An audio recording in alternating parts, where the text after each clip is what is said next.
munaasabadan oo ahayd mid lagu dahfurayay macadka barashada culuumta diiniga ee ibnu qayim al-jawzi ayaa lagu qabtay xarunta madrasada al-khayraad iyadoo ay ka soo qayb galeen mas'uuliyiin ka tirsan wasaaradda waxbarashada ee Jubbaland madax ka socota mu'asasada al-umma maamulayaasha qaar ka mid ah iskoolada magaalada Kismaayo waalidiin arday iyo marti sharaf kale macadkan oo ay wax ka dhigi doonaan macallimiin aqoon fiican u leh culuumta shareecada islaamka ayaa ah midkii ugu horeeyay oo noociisa oo kala ah oo laga hirgeliyo gudaha magaalada Kismaayo munaasabada ayaa ugu horeyntii waxa ka hadlay maamulaha madrasada al-khayraad Cabdiraxmaan Cusmaan Jaamac isagoo sheegay in macadkan uu yahay mid ay ka faa'iideysan doonaan ardayda jecel barashada culuumta diiniga ah taxfiidka quraanka kariimka ah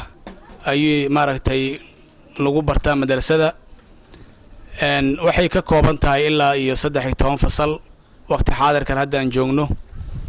650 arday ayay marayaan gabdhaha iyo wiilasha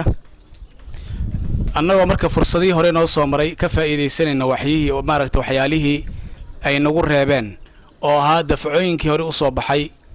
oo shahaadooyinkii meeshan lagu guddoonsiiyay 3 sano ka hor oo ra'iiska Cabdirashiid uu ku guddoonsiiyay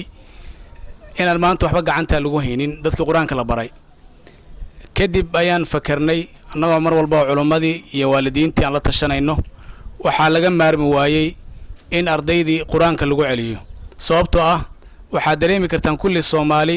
quraanka way barteen gudoomiyaha mu'asasada al-umma Sheekh Cabdirashiid Wali Ibrahim oo madasha ka hadlay ayaa dhankiisa ka faalooday macadkan ibnu qayyim al-jawzi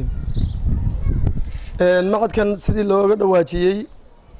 waa macad culuumta shareecada iyo luqada carabiga lagu baran doono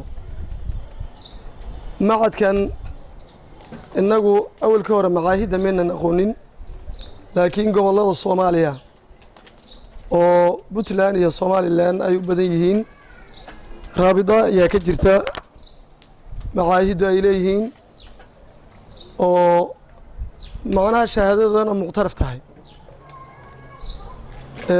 macaahidaas innaga hadda waxaan malayn muqdisho inoogu sukaysa macaahid badan baa laga furay macaahidaasi waa lagu liibaanay Sheekh Axmed Abdisamed oo macaahida raabidada mas'uulkeeda xilli ay 32 macad ay marayeen wuxuu ii sheegay laascaanoodoo kale wuxuu yidhi sanadkan 800 arday yaa isqortay 800 arday innaga oo reer Kismaayo ah caasimadii saddexaad ee Soomaaliya joogna waxaa laga yaabaa macaahideena hadda la furayo waxa ugu badan 150 waa cadadka ugu badan oo hadda uu hirgeliyay muassasadan ee al-khayraad agaasimaha farsamada gacanta iyo tacliinta sare ee wasaaradda waxbarashada ee Jubbaland mudane Axmed Faarax Cali Aweys ayaa dhankiisa u mahadceliyay maamulka iyo macallimiinta macadka ibnu qayyim al-jawzi marka labaad waxaan hambalyeeynayaa ubaxa yararka ay soo koraya ee nasiibka u yeeshay markay quraankii dhameeyeen inay helaan haddana siday culuumta sharciga u baran lahaayeen waxaan kaloo aad ugu hambalyeynayaa mu'asasada al-umma oo u soo diyaarisay inay ka faa'iideystaan oo waxbarashadooda hore u sii wataan iyagana waan hambalyeynayaa waxaan kaloo aad ugu mahad celinayaa mu'asasada iyadana al-khayraad oo siisay meeshii wax lagu baran lahaa ku soo dhaweysay